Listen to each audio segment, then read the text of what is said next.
हरे कृष्ण राधे कृष्ण, जय श्री कृष्णा राधे राधे।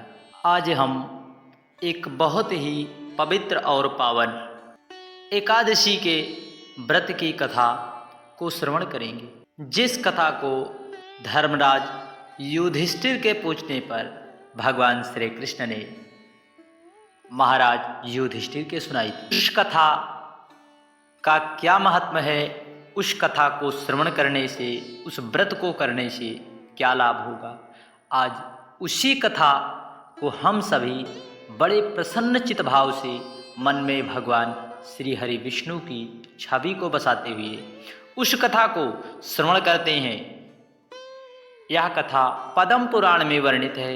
यह कथा श्रवण करने से और इस व्रत एकादशी के व्रत को करने से पितरों को मुक्ति मिलती है। यदि अधोगति में फंसे हुए हैं तो भी उन्हें मुक्ति प्रदान होती है। आज उसी कथा को हम सब भगवान श्री हरि की छवि बसाकर श्रवण करते हैं। यह श्राद्ध पक्ष की, पितृपक्ष की, अश्विन मास के कृष्ण पक्ष की एकादशी है।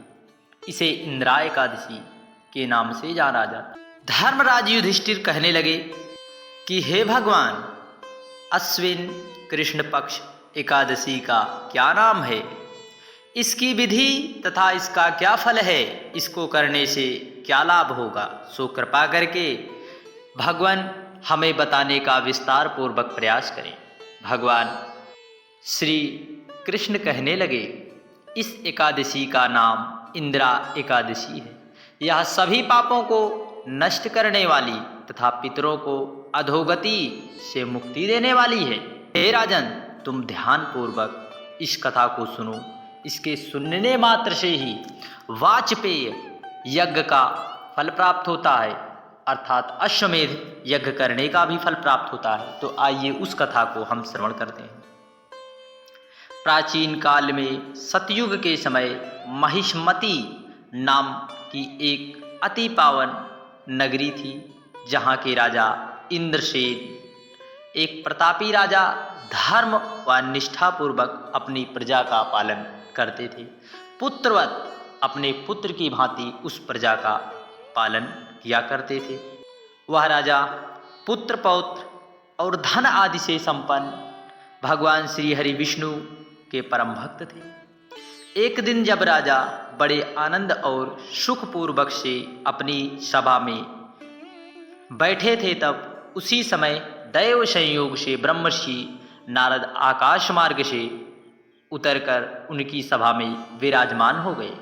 राजा उन्हें देखते ही हाथ जोड़कर खड़े हो गए और विधि पूर्वक आसन व अर्घ्य दिया।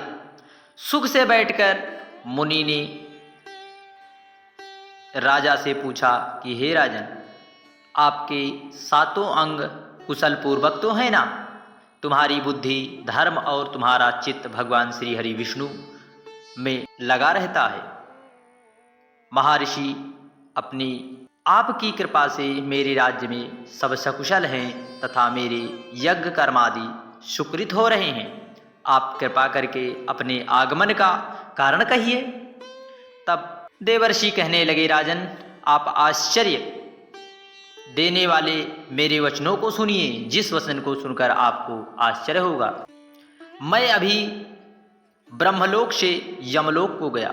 वहां श्रद्धापूर्वक यमराज से पूजित होकर मैंने धर्मशील और सत्यवान धर्मराज की प्रशंसा की। उसी यमराज की सभा में महान ज्ञानी और धर्मात्मा तुम्हारे पिताजी को एकादशी का व्रत भंग करने की कारण देखा गया।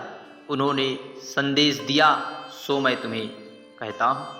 उन्होंने कहा, पूर्व जन्म में कोई विघ्न ना होने के कारण मैं धर्म यमराज के निकट रहा हूँ। सो हे पुत्र, यदि तुम अश्विन कृष्णा इंदिरा एकादशी का व्रत मेरे निमित्त करो तो मुझे स्वर्ग की प्राप्ति होगी। ऐसे वचन सुनकर राजा कहने लगे, हे महर्षि देवर्षि, इस व्रत की विधि मुझसे कहिए। नारद कहने लगे, अश्विन माह की कृष्ण पक्ष की दशमी के दिन प्रातःकाल श्रद्धा पूर्वक स्नान आदि से निवृत्त होकर पुनः दोपहर को नदी आदि में जाकर स्नान करें, फिर श्रद्धापूर्वक पितरों का श्राद्ध करें और एक बार भोजन करें। प्रातःकाल होने पर एकादशी के दिन दातून आदि करके स्नान करें। फिर व्रत के नियमों को भक्तिपूर्वक ग्रहण करें और प्रतिज्ञा करें कि मैं आज संपूर्ण भोगों को त्याग कर निराहार एकादशी का व्रत करूंगा। हे अच्युत, हे पुंडरीकाक्ष, मैं आपकी शरण हूँ, आप मेरी रक्षा कीजिए।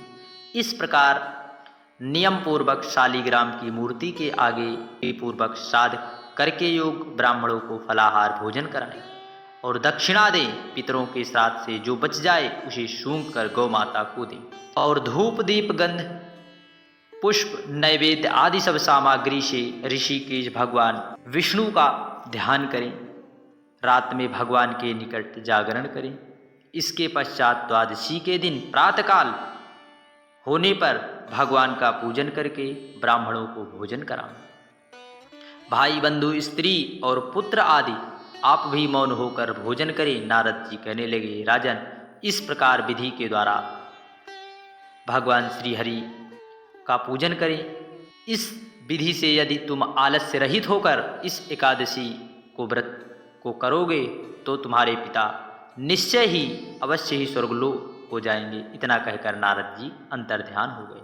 नारद जी के कथनानुसार राजा अपने बांधों तथा दासों सहित व्रत करने से आकाश से पुष्प वर्षा हुई और उस राजा का पिता गरुड़ पर चढ़कर सवार होकर गया। राजा इंद्रसेन भी एकादशी के प्रभाव से निष्कंटक राज्य करके अंत में अपने पुत्र को सिंहासन पर बैठाकर स्वर्गलोक हो गए।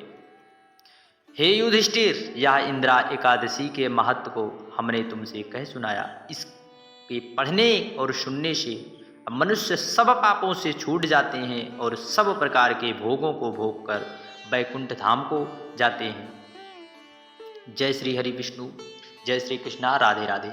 यह एकादशी के व्रत के महात्म्य की कथा है। इसको श्रवण करने से अश्वमेध जैसे यज्ञ करने की पुण्य फल की प्राप्ति होती है।